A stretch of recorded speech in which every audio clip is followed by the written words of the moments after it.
जय हिंद दोस्तों, मैं हूं रिशान और आप देख रहे हैं घूमता आईना मुंबई। दोस्तों, आज मीरा रोड के धर्म अधिकारी हॉल में मीरा भाईंदर शिवसेना द्वारा स्वर्गीय अजीत दादा पवार जयंती और महाराष्ट्र के मुख्यमंत्री देवेंद्र फडणवीस साहब के जन्मदिन के उपलक्ष्य में कई तरह की योजनाओं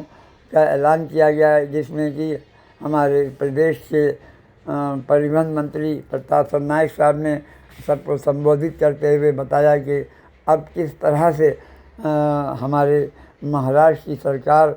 बहुत सारी योजनाएं जनता के लिए घोषित कर रही है, जिसमें जनता का बहुत बड़ा फ़ायदा होने वाला है। आइए नज़र डालते हैं इन योजनाओं पर। की सरकार ने निर्णय लिया। कैबिनेट के दौरान महसूल मंत्री हमारे चंद्रशेखर बावनकुळे साहब ने एक प्रस्ताव लाया कि राज्य में जो भी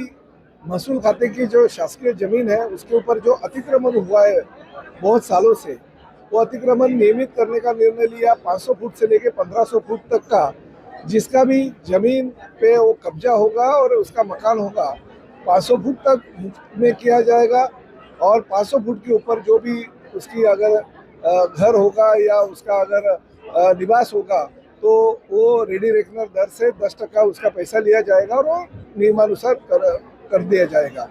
राज्य के लोकप्रिय मुख्यमंत्री आदरणीय देवेंद्र जी फडणवीस और हमारे लोकप्रिय उप मुख्यमंत्री कैलाशवासी अजीत दादा पवार, इनके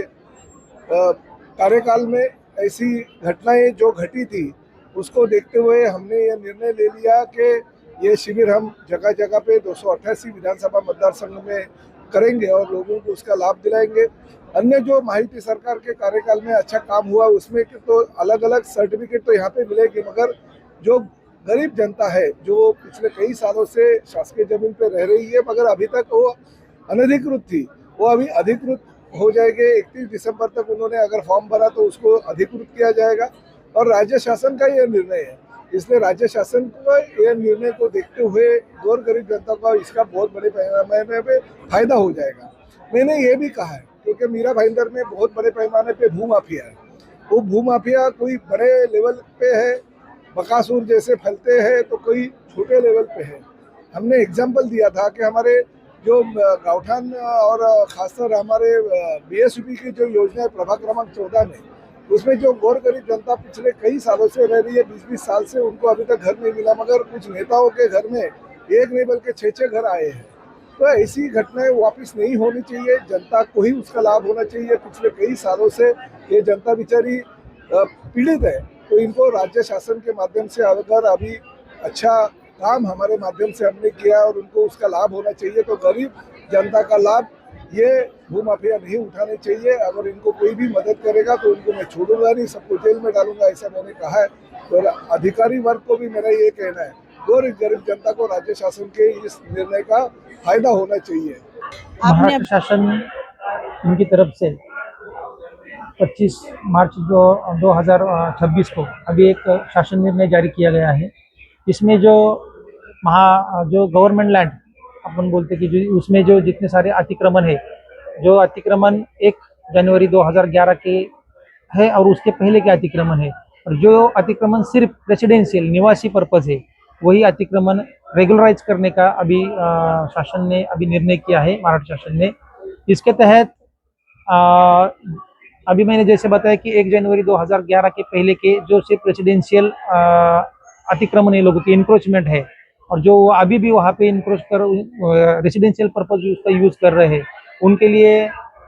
500 स्क्वायर फीट तक जो अतिक्रमण उन्होंने किया है, उतना एरिया उनको बिना मूल्य, कोई भी मूल्य उसके लिए देना नहीं पड़ेगा, वो उनका रेगुलराइज किया जाएगा। और उसके बाद अगर उनका अतिक्रमण 500 स्क्वायर फीट से ज़्यादा 1500 स्क्वायर फीट तक है, तो उनके लिए उनको रेडी रेकनर रेट के हिसाब से 10% उनसे रकम उसके लिए जाके उनका अतिक्रमण नियमाकुल किया जाएगा। ये अर्ज जो है रेगुलराइज करने की इंक्रोचमेंट, ये संबंधित महानगर पालिका के जो अपने वार्ड ऑफिसर्स है, वहाँ पे वार्ड ऑफिसर वहाँ पे अर्ज ले लेंगे। अगर बाकी अर्ज अपन बाकी महानगर पालिका में डायरेक्ट आप जमा कर सकते हैं, नहीं तो हमारे जो रेवेन्यू ऑफिसर्स जो है वहाँ पे भी आप अपने एप्लीकेशन जमा कर सकते हैं, वो वहाँ पे उनको हैंड ओवर किया जाएगा। 31 दिसंबर 2026 तक ही अर्ज करने का प्रावधान रखा गया है, उसके बाद के अर्ज यहाँ पे बाद में स्वीकृति नहीं की जाएगी। सर, जो सीआरजेड में बने हुए हैं और सरकारी कलेक्टर लैंड में बने, उनका क्या? जैसे कि CRZ है, नो डेवलपमेंट जोन है, जैसे नदियां है उनके किनारे, रोड के किनारे जो बने हुए हैं, संबंधित अगर जो अथॉरिटी जिनके लैंड है उन्होंने अगर उसके ऊपर नो ना हरकत प्रमाण पत्र दे दिया तो उनको भी, उनका भी अर्ज इसमें पात्र हो सकता है।